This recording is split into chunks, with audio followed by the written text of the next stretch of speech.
Bonjour à tous. Alors, vidéo numéro 2 concernant la réussite. Donc hier, dans la première vidéo, je vous disais qu'en fait, la réussite, c'était pas une histoire de chance, ce n'est que le résultat d'actions, de choix, d'attitudes répétées qui, à un moment donné, donnent un résultat qu'on appelle la réussite, le succès et j'en passe.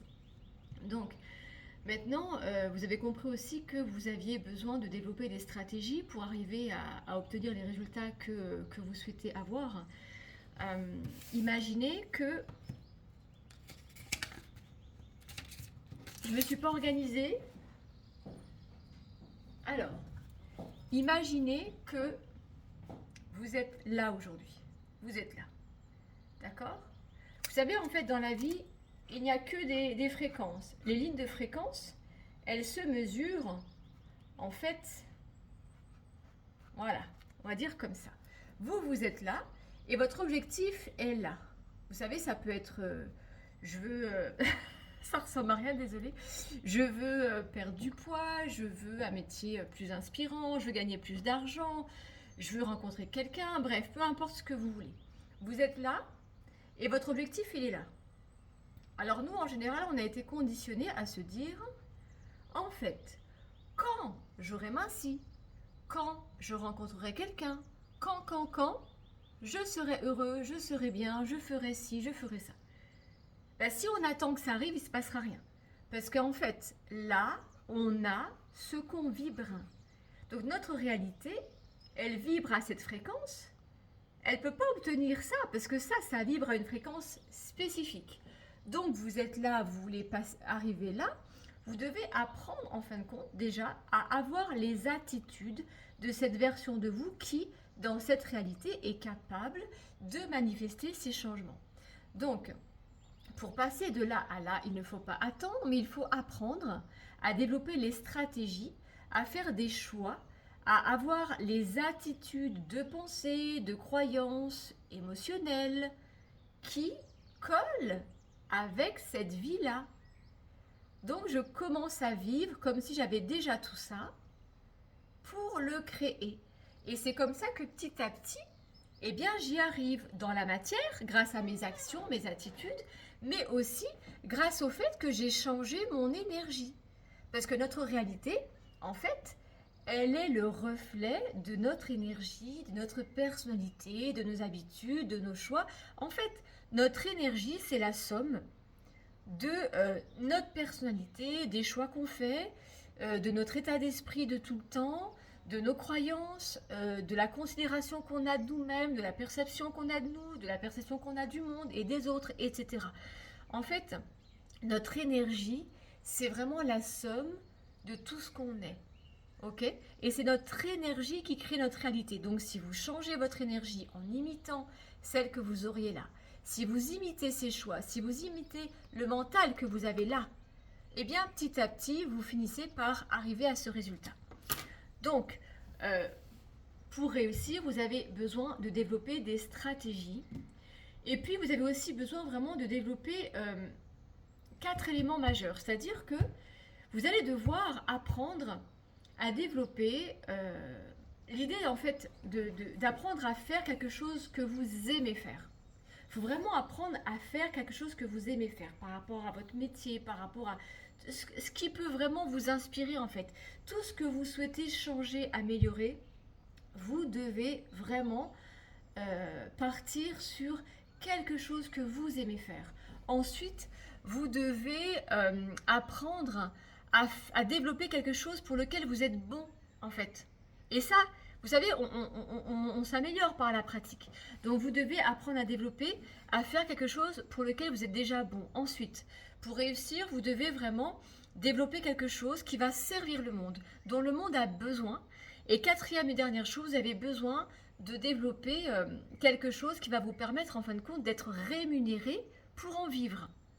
Donc ça, c'est vraiment important. Si vous voulez élever votre vie, si vous voulez générer plus d'argent, si vous voulez vous épanouir, si vous voulez en fin de compte avoir une vie plus inspirante, vous allez devoir vous épanouir dans un domaine pour lequel vous êtes bon, un domaine que vous aimez, un domaine qui va servir le monde et un domaine qui va vous permettre de vivre et d'être rémunéré. Quand vous faites quelque chose que vous aimez, peu importe les défis, vous trouverez le courage, la motivation, l'inspiration, parce que la passion, elle est là. Parce que les défis seront là. Vous savez, quand on veut devenir plus grand, quand on veut créer du plus grand, la vie, elle nous met au défi, c'est inévitable. Elle nous teste pour justement devenir plus grand. C'est comme si elle nous disait, ok, tu veux ça? Eh bien, on va voir si tu le veux vraiment. Donc pour ça, je vais te mettre des bâtons dans les roues. Donc les bâtons dans les roues ne sont que des défis, des opportunités pour apprendre à mieux faire, à revoir notre stratégie, etc. Donc c'est vraiment important d'avoir ces 4 éléments en tête. Ensuite, c'est aussi important de faire le lien entre la réalité immatérielle de notre mental et la réalité physique de notre réalité physique. C'est-à-dire que, regardez autour de vous, tout ce que vous pouvez voir ou toucher a été à un moment donné imaginé par un esprit humain. Ça veut dire qu'il n'y a rien qui existe qui n'a pas d'abord été pensé. Il n'y a rien qui aujourd'hui qui a été manifesté dans la matière, qui n'a pas été à un moment donné une seule idée dans l'esprit de quelqu'un. Et donc, une idée, c'est de l'imagination. Pensez à Alexander Graham Bell, c'est l'inventeur du téléphone. En 1874, de mémoire, il a commencé à travailler sur ce projet et je crois que 2 ans après, il a réussi. Donc déjà, imaginez, pendant 2 ans, il a dû galérer. Hein. Il a dû être face à des défis. Et imaginez, on est en 1874 et là, imaginez quoi. Le mec, il veut faire passer, on va dire, la voix à travers l'air pour qu'on puisse communiquer. Imaginez comme ça a pu être à un moment donné une idée folle pour la majorité des gens parce que ça ne se faisait pas. Donc on ne doit pas attendre que les choses existent pour vouloir les créer en fait. Notre esprit est créateur. Il y a aussi Thomas Edison qui a créé l'éclairage électrique. Je veux dire, c'est juste extraordinaire. Je crois que c'était en 1879, un truc comme ça. Bref, c'est pas aujourd'hui quoi. Donc imaginez comme il a dû dépasser ses croyances limitantes et une planète entière en fait, pour qui c'était pas possible. Et ça venait de là, de l'esprit, de l'imagination, d'une idée. Donc il n'y a rien qui existe qui ne vient pas d'une idée. Donc c'est important de faire ce lien entre le fait que nos pensées sont créatrices. Et donc, ça veut dire quoi? Ça veut dire que si vous voulez améliorer votre vie, si vous voulez aller au bout de vos projets, vous allez devoir vraiment vous focaliser mentalement sur votre projet en fait. Y croire, le voir. Et vous savez quoi? Tout ce que l'esprit humain est capable de voir, d'imaginer, il peut le créer, il peut le manifester. Alors ça ne va pas dire que ça va être facile, ça peut prendre des années, mais ça en vaut la peine, parce que ça peut révolutionner le monde, ça peut révolutionner votre vie, ça peut vous libérer, ça peut vous guérir, ça peut vous transporter vers l'abondance qui vous inspire pour vous créer la vie de vos rêves, etc., etc. Donc ça en vaut vraiment la peine d'apprendre à mettre du sens à la vie qu'on veut créer en fait. Ensuite, je réfléchis un petit peu si j'ai fait le tour de ce que je voulais vous dire. Donc pour réussir, c'est vraiment important de mettre du sens à ce qu'on fait, d'apprendre à développer quelque chose qu'on aime, qui nous passionne, qui va servir le monde, pour lequel on va pouvoir être rémunéré. C'est important aussi de cultiver dans notre imagination la vision de ce possible, c'est-à-dire s'y voir déjà, le ressentir, parce que tout commence dans le monde immatériel, parce que nos pensées sont créatrices.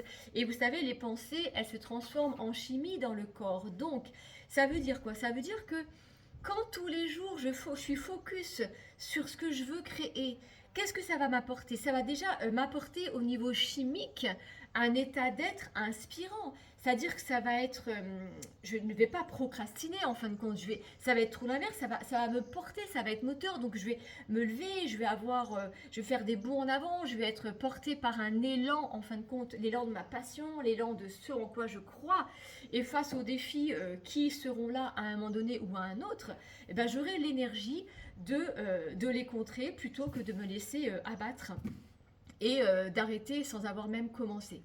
Donc c'est vraiment important d'apprendre à utiliser son esprit et de commencer à travailler à ce niveau-là.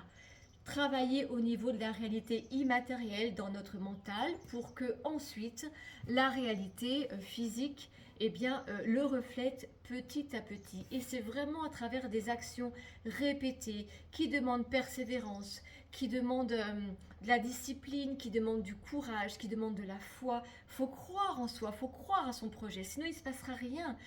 Et du coup, transformer aussi nos attentes en appréciation. Apprécier plutôt que d'attendre un résultat, en fait. Hein. Et aussi, savoir s'auto-analyser pour justement revoir ses stratégies, ses méthodes. Et ce qui ne fonctionne pas, eh bien, le changer sans se décourager. C'est comme ça qu'on apprend. Et là, je suis en train de penser que... j'ai vu une vidéo ce matin et ça m'a fait sourire parce que vraiment, Rocky Balboa a été un de mes premiers mentors. Moi, quand j'étais enfant, il n'y avait personne pour montrer les choses parce que c'était comme ça et ça m'a beaucoup servi. Donc, je remercie la vie, je remercie ma famille. Ils ont fait comme ils ont pu, ils ne savaient pas. Et voilà, face à moi-même, j'ai dû me débrouiller toute seule en fait. Et je sais aujourd'hui que les films Rocky ont été pour moi des piliers parce que ça m'a montré que si on avait la rage, on était capable de tout, qu'il fallait jamais abandonner, qu'on pouvait partir de rien et arriver très grand. Et je suis retombée sur une vidéo ce matin comme ça, d'ailleurs je vais vous la mettre après dans la story, il faut regarder là jusqu'au bout parce que vous allez comprendre qui il faut devenir pour réussir. En fait, il faut devenir un guerrier, une guerrière, un héros, une héroïne. On doit vraiment apprendre à se dépasser. Et ça, c'est de l'entraînement, c'est de l'entraînement. Et qu'est-ce qui fait qu'on va y arriver ? C'est l'objectif qu'on a. On doit avoir un objectif plus grand que nous, un objectif qui nous fait rêver, qui nous met des étoiles dans les yeux. Parce que si j'ai pas d'étoiles dans les yeux, je me dépasserai pas. Il faut que, à chaque fois que je pense à mon projet, mais waouh, c'est le kiff total et j'ai envie et je m'y vois déjà et ça me fait vibrer.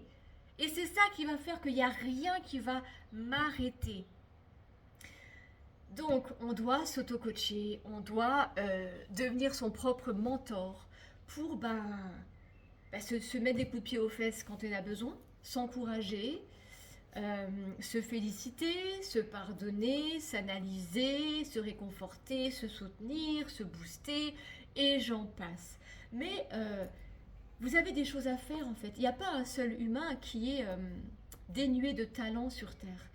Tous les humains ont un potentiel infini en eux. Par contre, quand on ne connaît pas nos talents, c'est parce qu'il y a dessus des couches émotionnelles, de peur, de conditionnement, de croyances imitantes qui fait que on croit qu'on n'en a pas et du coup on les ressent pas et du coup comme on les a pas ni exploités ni développés, c'est le désert total. Mais les talents, c'est comme tout, ce sont des graines. C'est des graines qui sont en nous et qu'on doit en fin de compte faire germer. Et qu'est-ce qui les fait germer ? C'est tout ce que je vous explique tous les jours. Donc j'espère que ça vous sert. Regardez la vidéo qui va suivre, elle est extraordinaire. Moi je vibre quand je revois tout ça. Et donc on peut vraiment devenir le Rocky Balboa de notre vie pour vraiment défendre cette cause qui nous tient à cœur, qui est notre objectif en fait, et qui va mettre du sens à notre vie, qui va servir le monde, qui va faire du bien, qui va nous faire du bien, qui va nous permettre d'en vivre aussi. Tout ça, c'est possible. Il faut juste que vous appreniez à trouver ce pourquoi vous êtes fait. Et vos passions actuelles, ou ce qui vous fait du bien, ce sont en fin de compte des miettes qui vous emmènent à vos passions. Et donc, à vos talents. Donc, questionnez-vous. Qu'est-ce qui me fait du bien ? Qu'est-ce qui me fait vibrer ? Où est-ce que je me sens à la place ? Où est-ce que j'ai l'impression d'être hors du temps quand je fais quelque chose ? Voilà, c'est une indication. Vous êtes fait pour ça. Exploitez, explorez ce domaine-là. Il y a des choses à faire pour vous. Et si jamais il n'y a rien, essayez plein de choses. Essayez plein de choses et observez. Qu'est-ce qui me fait vibrer ? Qu'est-ce qui me fait du bien ? Et développez ça. Parce que le monde a besoin de vos services, le monde a besoin de vos talents. Le monde a besoin que vous brillez pour ensuite donner envie aux autres de briller en retour. Merci à vous.